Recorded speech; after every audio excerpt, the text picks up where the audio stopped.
All right, let's dive right in. Today, we're getting to the heart of what really makes an investment secure.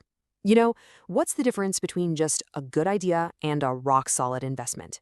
We're going to deconstruct the Ijarah Sukuk, and we're not just talking concepts. We're looking at the actual legal documents that transform a simple promise into a fortress of trust for your money. So, on the surface, the idea behind an Ijarah Sukuk is, well, it's really straightforward and appealing. You and a bunch of other investors own a real thing together, like an office building or some heavy equipment. That asset gets leased out, it generates rent, and that rental income flows back to you as profit. Simple, right? It's asset-backed, makes sense, and it's a very compelling story. But here's the thing, and this is absolutely critical.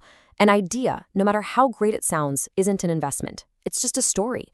For you to have a genuinely secure investment, that story has to be backed up by a whole stack of legally binding documents.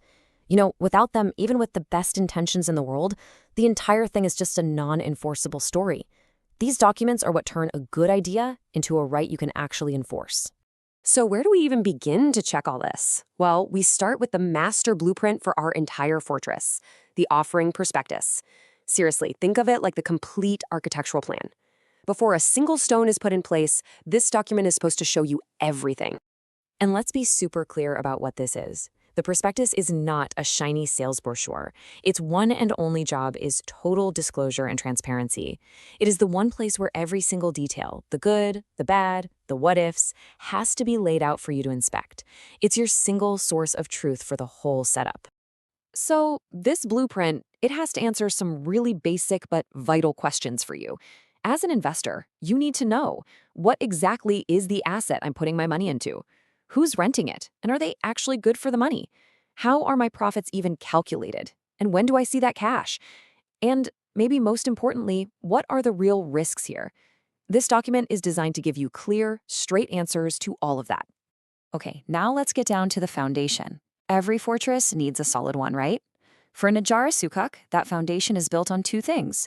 First, having real ownership of a real asset, and second, having a strong lease agreement that actually generates the income. And this right here, this is a non-negotiable. It's a core principle. You simply cannot lease out something you don't actually own. The legal proof for this is a document called the Asset Purchase Agreement. This is the paper that confirms that, yes, the entity you're investing in legally owns the asset. That's what makes the whole lease legitimate and gives you a valid claim to the rent. So if ownership is the foundation, then you can think of the Ijarah, the lease agreement, as the engine room that's pumping out your returns. This table here breaks down the critical parts you got to look for. The term, that's just how long the engine is going to run. Rent calculation, that tells you how much profit that engine is going to generate.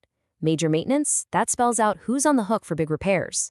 And insurance, that protects the whole structure if the asset gets damaged. A solid lease agreement covers all these bases. Okay, so we've got a blueprint and a solid foundation. But what about the walls? The guards at the gate who are there to actively protect you while your money is at work. This is where the documents specifically designed for investor protection come into play. Now, these two documents are like your personal security detail, and they each have a very different, very important job. First, you've got the trust deed. Think of this as your guardian at the gate. It appoints a trustee who represents all the investors. If something goes wrong, they're the ones who step in and enforce your rights. Then you have the purchase undertaking.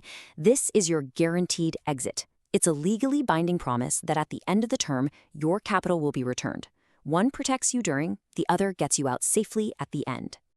And finally, what's a fortress without a seal of approval, a certification of its integrity? In Islamic finance, this seal is the assurance that the entire structure, from top to bottom, has been built and is being run on a foundation of solid, ethical principles. And this is just so important to understand. Sharia compliance isn't some rubber stamp you get on day one and then forget about. No, it's a two-part commitment. First, scholars review the entire blueprint, all those documents we've talked about, to make sure the structure is sound from a principles perspective. But then, and this is the key, they provide ongoing monitoring to make sure the investment is actually managed according to those rules for its entire lifespan. That continuous oversight is what builds a much, much deeper level of trust. So, the next time you're looking at an investment, I want you to ask yourself this question. Are you just buying into a nice story, a simple promise? Or are you actually investing in a well-constructed fortress? Because at the end of the day, the difference is right there in the documents, the blueprint, the foundation, and the protections that are built not just to create returns, but to build your fortress of trust.